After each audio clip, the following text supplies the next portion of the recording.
What's up, everybody? So we're on our way to Atlanta to go, of course, to Blade Show.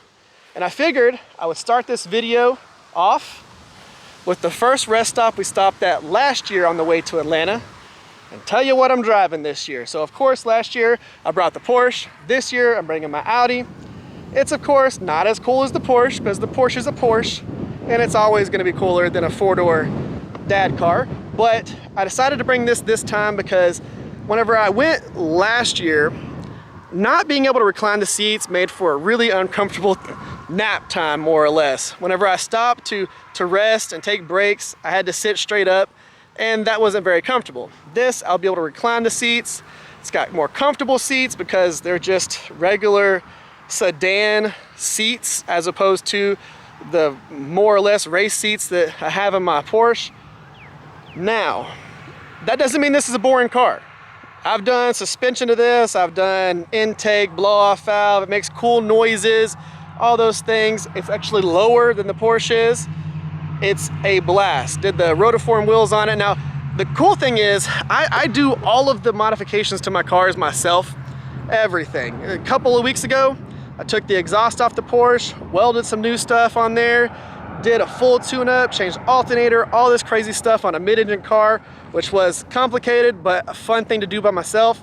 And I didn't film it because typically people don't watch me do the modifications to the cars. That content doesn't go anywhere on this channel. People like to watch me make knives. But I do stuff like modifying cars like this all the time. I'll modify them, drive them for about a year, sell it, buy a completely different car, modify it, sell it, and I just go through all the cars that I've ever wanted and just keep flipping them and keep buying cars that I think are cool. This is what we're taking this year. We're gonna stop at several rest stops on the way there, and let's go ahead and get this trip underway. All right, guys, so we are in Louisiana. We got the little sign right there, that little boot-shaped thing. We're at the Louisiana rest stop. The Audi's actually behind that sign, and we're making pretty good time. So just traveling through Texas is about just over a third of this actual trip, which is ridiculous, but that is a real thing. It takes almost half of the trip just to go through Texas, and then the other states, they're a lot smaller. They're just narrower, we'll go with that. But I love this trip. As we get closer and closer to Atlanta, it is just greener and greener, more trees and more trees. Where I'm at in Texas, it's just flat. There's kind of hills, there's no mountains, and all the trees are mesquite trees that are only like 10 feet tall. Every once in a while you got some pecan trees and things like that, some oaks, but they're so few and far between. It's pretty much anytime you see what we would call a forest, it's like mesquite trees, and if you're on a 10-foot ladder, you can see completely across the top of the forest. So I don't know if you want to call it a forest. It's like a bush orchard. But this is beautiful. It's all just green and huge trees. I love this part of the United States. It just gets more gorgeous as you go towards Atlanta, and I'm excited about this. Now, the next stop, of course, we're gonna do the rest stop as soon as we leave Louisiana, and I think it's gonna be cool. Hopefully y'all are enjoying this. We are gonna get back on the road. I think the next rest stop is the one that I'm going to actually rest at. Try and get some sleep. So I'll see y'all then. All right, guys, so we're at the Alabama rest stop right now, the kind of like welcome center coming from Mississippi into Alabama. Now, I didn't do the Mississippi rest stop because it got a little sketchy. There were people looking in people's cars. I got a little rowdy there, so decided to skip that. Ended up taking a nap at like a Love's gas station. Didn't feel like filming there, so I'm filming here. This is one of my favorite rest stops. I really like everything about this particular location, and last year I did some drone footage of this little area and it was really beautiful, but of course it's 3 a.m. so you can't really see much. One of the funny things is though, I was filming this clip a minute ago and kind of got shocked because this pine cone that's right here fell out of one of these ridiculously tall trees and landed like a foot away from me. So kind of was like, what the hell? I thought somebody threw a pine cone at me, but it just fell out of the tree. So that was kind of crazy. But when it comes down to this whole entire trip, some people ask me, okay, so if I don't have a table there, why am I going for all 3 days?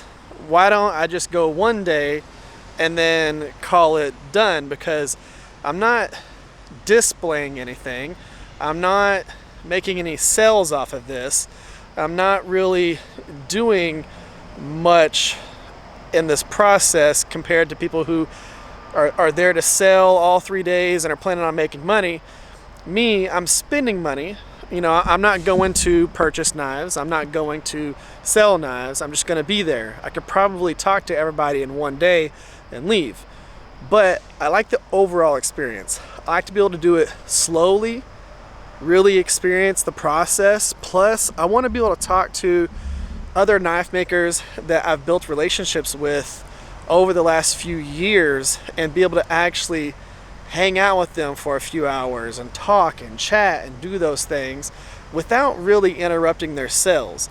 So if somebody comes up and wants to end up buying their knives, I just back off and let them do their thing, and then whenever we get a little free time, I'll talk some more.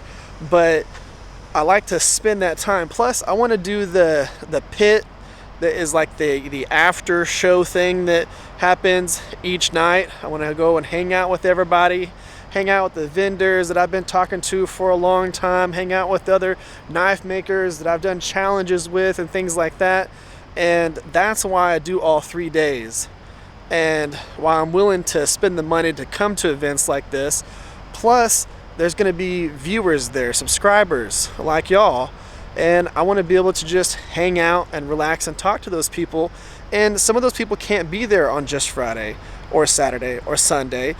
You know, some of them are going to be there here and there. So I wanted to make sure I was available for people to come and talk to and just hang out. So that's what I'm doing. That's the reason why I'm there all 3 days. And figured I would just clarify that in this awesome place that we're at right now.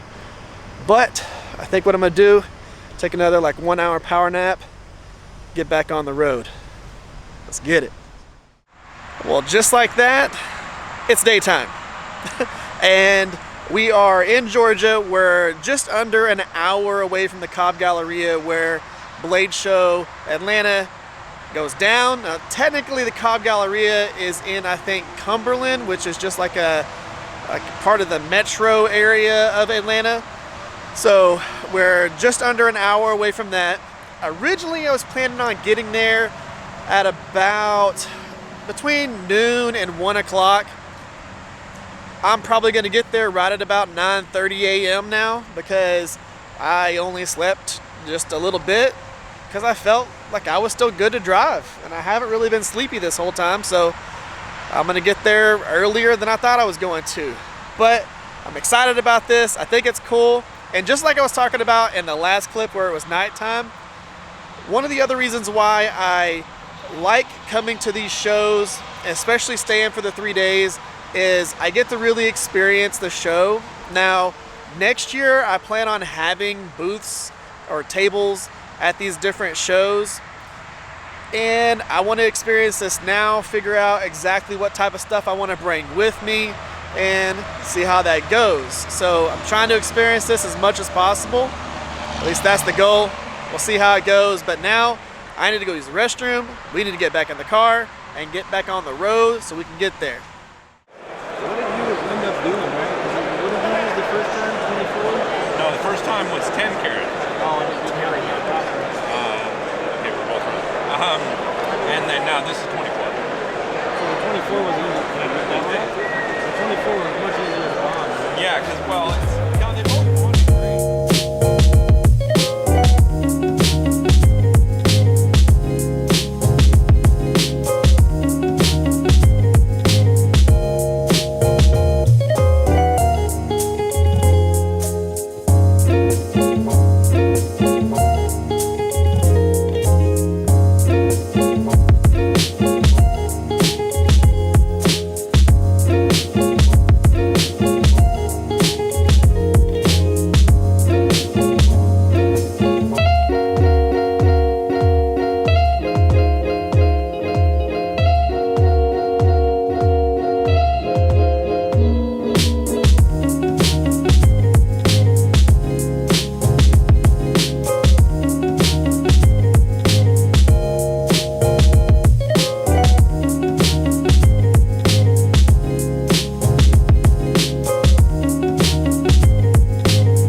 Alright guys, let's go ahead and wrap up day 1 of this daily vlog series while I'm at Blade Show.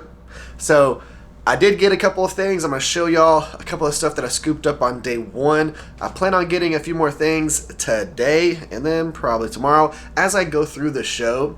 Now of course y'all got to see my highlights of what I thought was cool at the actual show for the first day.